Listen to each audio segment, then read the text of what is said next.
have the greatest job in the world, and that's working with dogs. Best in Show winner is the French Bulldog. Winston won the National Dog Show.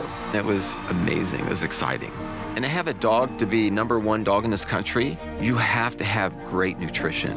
And I always fed Pro Plan. Just like us, when we eat well, we feel good. And I just love that food and what it's done all these years to all the dogs I've bred and all the dogs I've shown. Welcome to Pure Dog Talk. I am your host, Laura Reeves, and it is the first Monday of the month, so therefore it is time for the veterinary voice, and my dear friend, Dr. Marty Greer, is back with us. We've been having this fabulous conversation about our puppies and neonates and all of the ways that we can raise them well and properly and give them an incredibly good start in their future. And today is no different. Today we are talking about all of the enrichment, all of the things that we can do in that sort of 5 to 8 week period, right? Between their eyes are open, they're eating solid food, they're probably weaned or close to it. And now we're doing all the stuff. We are cramming in 3 weeks everything we can into these little tiny puppy brains that are exploding with neurons and synapses and all the cool stuff. So, welcome, Marty. Hi. How are you? It's great to be here. I'm good. Excellent. I love that. So, talk to us. Talk to us about what's, from the medical perspective, let's just start there. What's happening in those little tiny puppy brains in that 5 to 8 week period? Yeah, and they're taking in the world so fast. It's like drinking from a fire hose. It's pretty amazing. So, there's a lot of people who talk about this and a lot of people who pontificate about it. I think Sophia Yin talked about 100 experiences in 100 days. So that gives you basically 3 months to get all kinds of information into their little brains. So we're going to talk about some of the cool stuff that we can do with that. And I actually wrote this sentence in the book that I wrote, and I had an interviewer say to me, that's something I never thought of before. And that's that even when you don't think you're teaching your puppy something, you're teaching your puppy something. 100. And so I think we have to be ultra aware of even the things that we do when we have our back turned, that if we're making dinner or there's a puppy jumping on the other puppy or there's puppy going potty on the floor because they didn't get our attention to take them outside, we just taught them something. Yes. So that is, I talk to people about that all the time, right? Yeah. We are, as soon as that puppy screams and we pick it up for whatever reason, we have taught them that screaming gets them what they want. Okay. Yeah. It doesn't matter if it's letting them out of the crate, letting them out of the pen, consoling them, whatever it is. We have literally taught them that using their voice gets them what they want. Right. And that may or may not be what we want to teach them. Even if it was because their foot was stuck in the crate and you had to rescue them from it, they still learned that. So you have to be like ultra aware of everything you do. So not paying attention to them doesn't mean that they're not learning something. And I think we really have to pay attention to that. And there's lots of really fun things we can do to teach them cool stuff, but be careful because they're learning every second. If they learn that they put their feet on the breadboard and, pull something off, even if you weren't looking, they just learned they can put their feet on the breadboard. And if it takes them 100 tries to get one thing the next time, it's like winning the lottery. There's a reason that we gamble, is that every time you put that quarter in the slot machine or you buy that pull tab or, you bet on the horse at the race, you're like, well, I could win. You buy a lottery ticket. I could win. The puppy's like, I could win. I could do this 99 times and lose, but on the 100th time, if I get a piece of chicken, I won. So we have to think about it in a whole different, I'm going to frame this differently for people than maybe they've thought about it before. Yes, no, I 100% agree with that. And I also am a huge fan of never letting them learn that they can do something we don't want them to do. So for example, I don't want them to learn that they can climb over the X-Pen.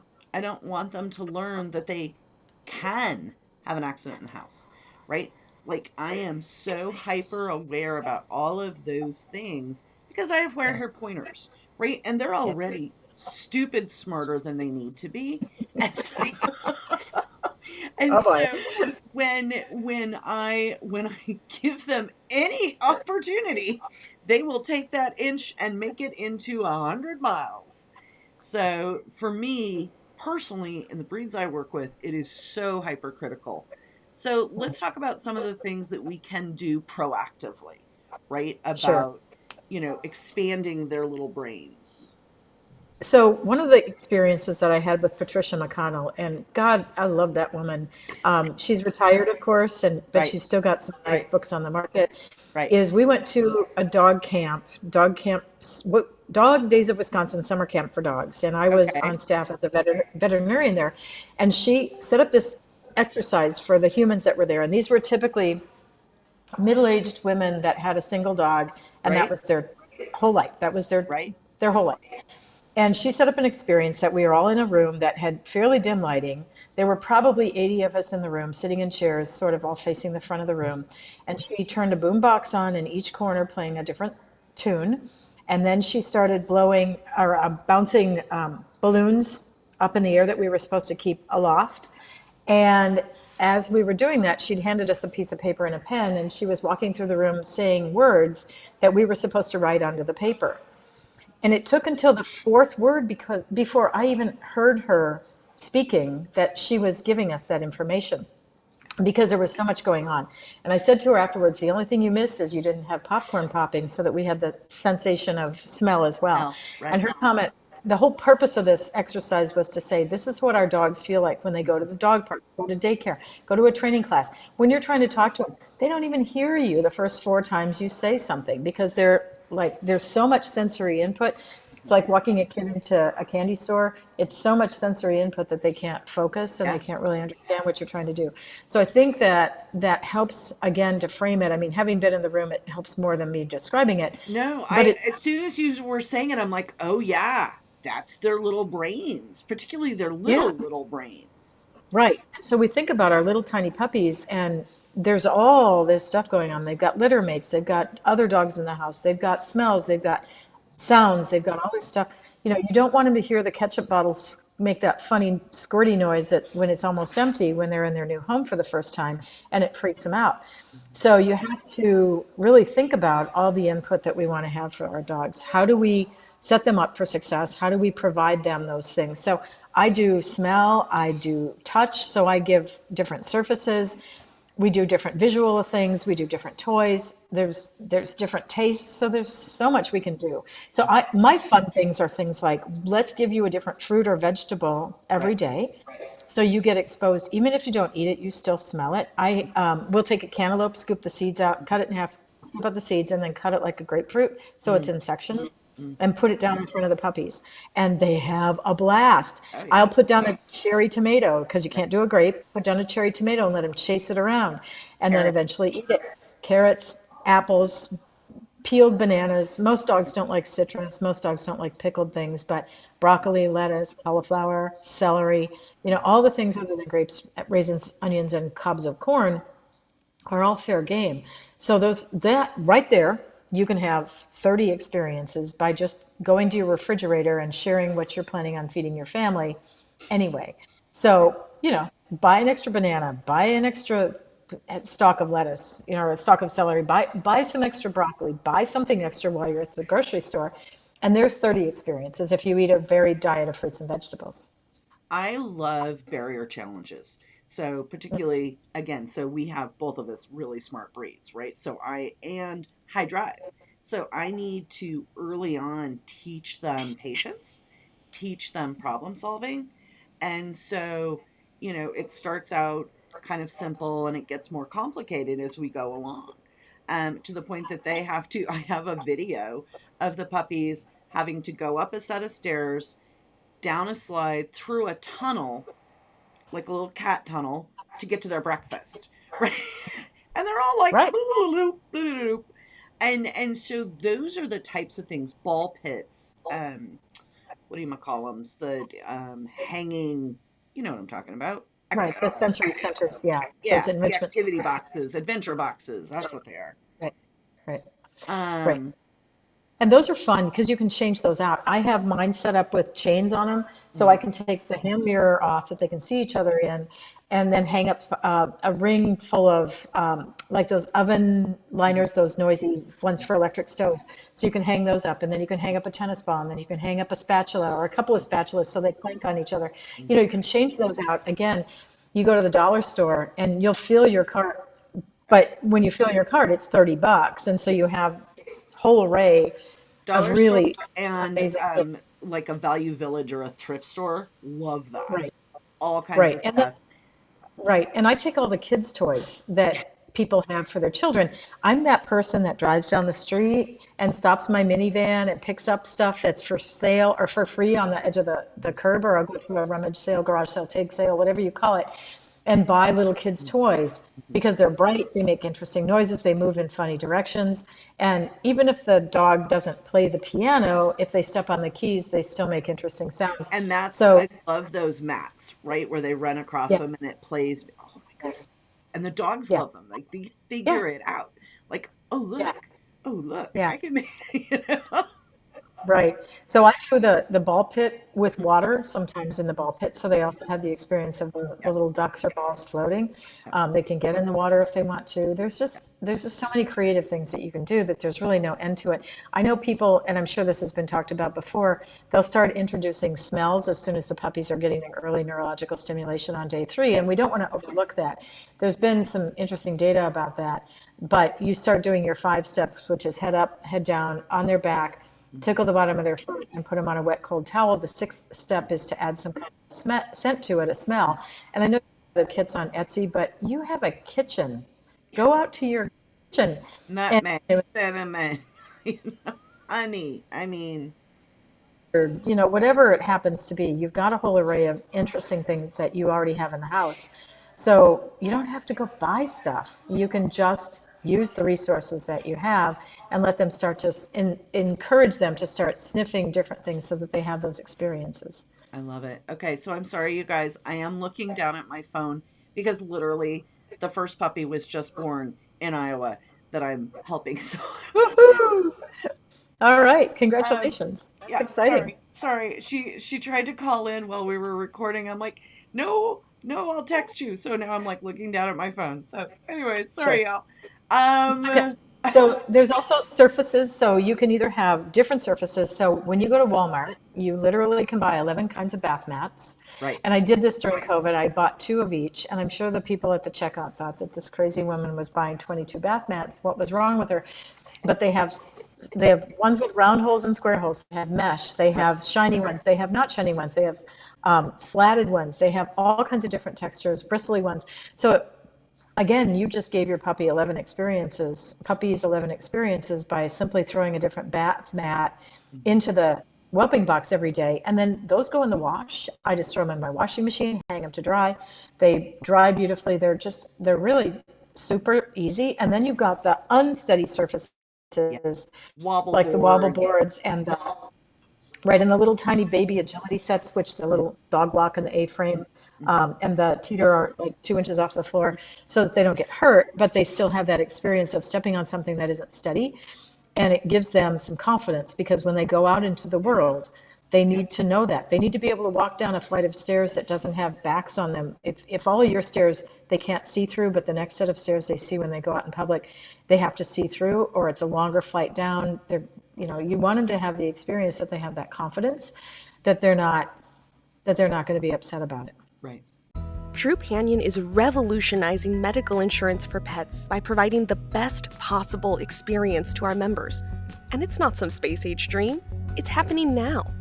We pay your veterinarian directly while you're checking out, and we're the only ones who can, which means you have decisions in seconds, and you don't have to wait for reimbursement. So unlike with other providers, you'll keep more money in your pocket. Ask your veterinarian if Trupanion can pay them directly, because there's pet insurance, and then there's Trupanion.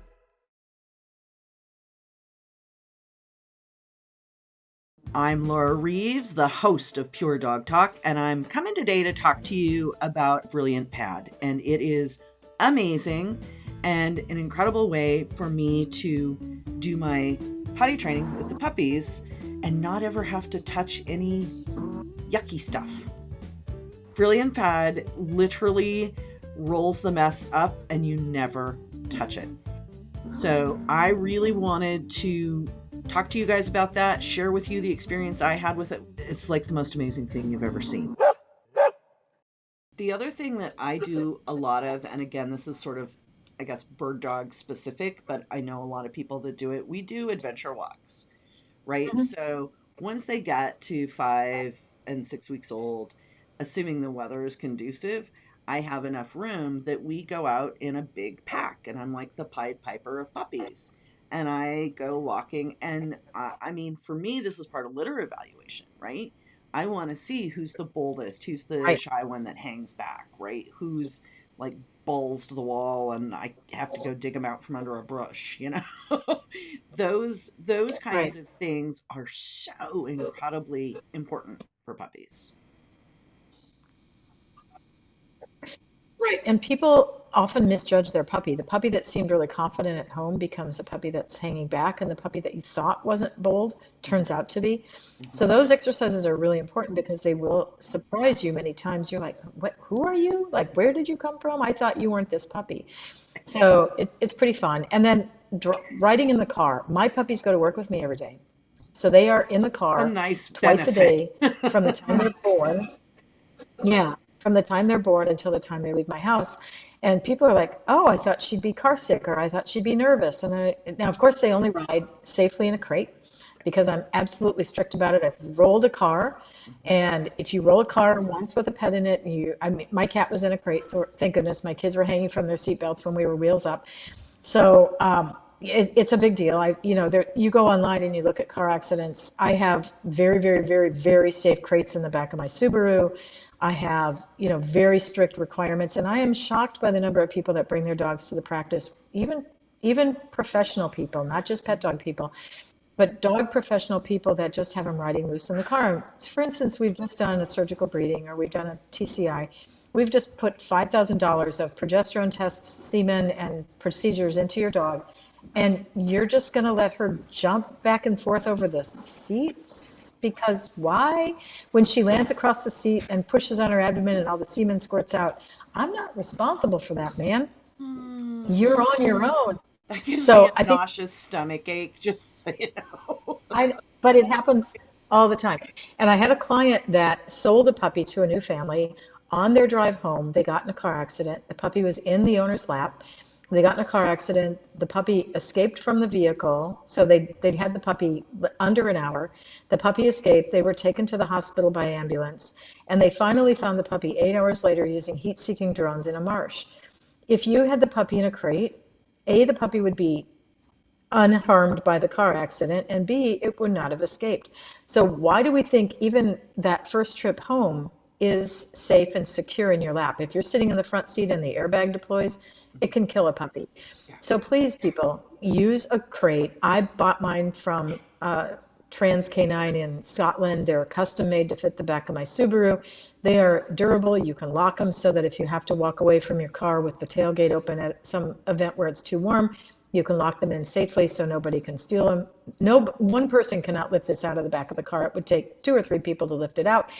It does make changing your spare tire a little difficult, but on the other hand, that happens very rarely, and I'm pretty comfortable driving my dogs around or cats or whoever. So please, think about those things. Get them used to riding in a crate. Get them used to riding in the car. They don't need car sick medication. They don't need anti-anxiety medication because this is just a part of their daily routine. It's what they Right. do. And I think that's another thing, and it was such a struggle, with COVID. That's why a lot of us have, a generation of dogs that are like because you could put them in the car and you could drive them to the store and drive them around the parking lot and drive them home. That's about it. And so I have always had dogs that were really, really comfortable in the car because we drive to the store, or we drive to the vet, or we drive to wherever. And of course they don't put their little paws on the ground, right? But they can go places and do things, and they do it in a group, right? When they're still in the litter, and so it's comfortable. And so they have the experience in a comfortable environment. And I think Right. that has a lot to do with it as well. Right. If they're looking at siblings going, well, she said it was okay, I think it must be, they're often much easier to raise. That's why singletons can be a challenge. But I think a lot of people are relying on COVID as an excuse that they really shouldn't be. It wasn't just because you didn't go to a dog show doesn't mean your dog didn't have to learn some of the things that you would still have taught them. So I'm having a little trouble with some of the people that are saying, oh, it's not his fault. Yeah, it's not. It's your fault. It's your fault. So It's always your fault. That is look in the mirror. 100% valid. Yeah, 100% valid. I have a because Spinoni you here. put, It's entirely my fault. She's a ding dong, and yeah, it was just it's your, it's you. it it is. It's on It's you. 100%. I don't argue with anybody about it. Right, I own right. my neurotic beastie. So, Yeah, it is what it is. But yeah, it is to me telling. It is an educational piece that because I didn't take those extra steps, right? It shows. And so that to me is just a huge learning tool that yeah, it's not the dog. It is me. Yes, there was a reason, right? But it shows what the difference is between a dog that's well raised and well socialized and well gotten out into the world and one that isn't. And right, there she is as a great teaching tool. right. So now we have veterinary visits, and I think we need to talk about those too, Yes, we totally do. because it was a little different during COVID for most people. In our practice, we never left the dogs and the people in the car. At least one person came into our practice every single time during COVID. The dogs were Lucky never them. alone.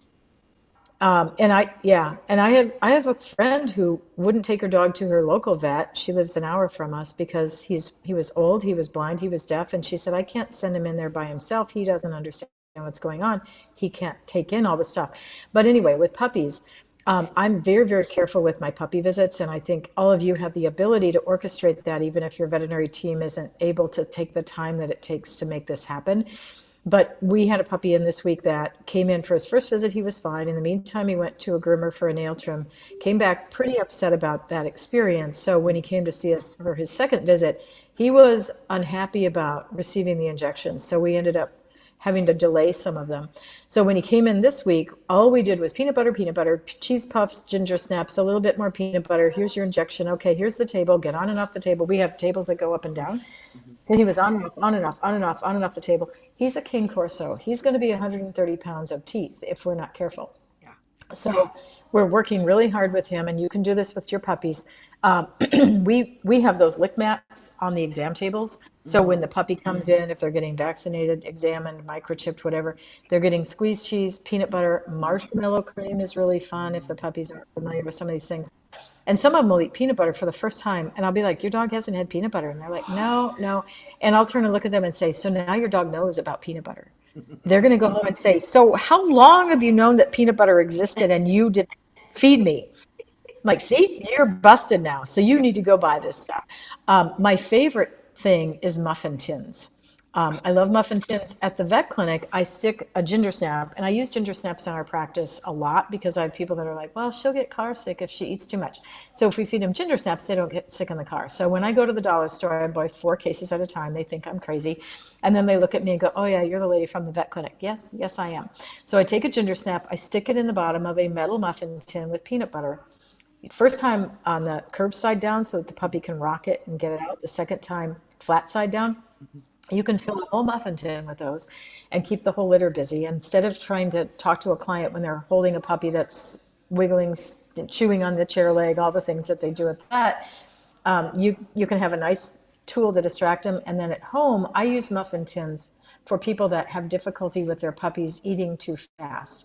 So it's a step down from a puppy puzzle. And I think the puzzles are great if your dog doesn't eat them and you can leave them unattended in the crate with them.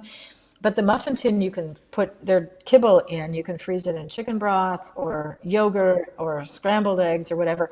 Always have one frozen, always have one in the dishwasher, so you've got one ahead. And Mm. then you can put it down. And so instead of the puppy, when you leave the house in the morning to go to work or to start your Zoom call or whatever, instead of eating breakfast in a minute and a half, it takes them most of the morning for things to thaw enough that they can then chew their kibble. Now, I'm not suggesting you feed more food. I'm suggesting that Right. you just divide it up. Please use metal muffin tins, not silicone ones, because they'll tear those up if they're aggressive chewers. But It's a great tool. They go in the dishwasher when you're done with them. So I know people stuff Kongs and they have all kinds of stuffable toys, which are fabulous. But this way you can feed the puppy or the whole litter breakfast in a very delicious fashion. And it's fun for them. And if they eat too fast, they get an ice cream headache. But then, okay, don't eat so fast. Right. If it hurts your head, I'm assuming dogs get those. I don't know. They can't say. But slow them down, give them something else to and it's super cheap. Like the dollar store has them for $1. So go buy dollars and tins. Go get a whole stack of them. I don't care what they think of you when you check out. They'll be like, oh, that crazy dog person's here again. But it's a really great tool to people that either don't know how to use a puzzle or it's not appropriate because young dogs can't figure those out. Yeah, and I think to me, I like the idea. It's cheap, it's easy, it's natural, and it makes them think. Like they have to work for their food. And I have a lot of trainers on, a lot of behaviorists, and the like one consistent thing that everybody agrees on, they have to earn their food. And that Right. it's, whether they have to take it from your hand or whatever it is. So you limit resource guarding, you limit all of these other kind of bad behavioral issues when they have to actually work for their food, right? Mhm. Right. So it's a great tool, and like you said, it's cheap, it's easy. You throw it in the dishwasher, you're good to go. There's nothing complicated about it.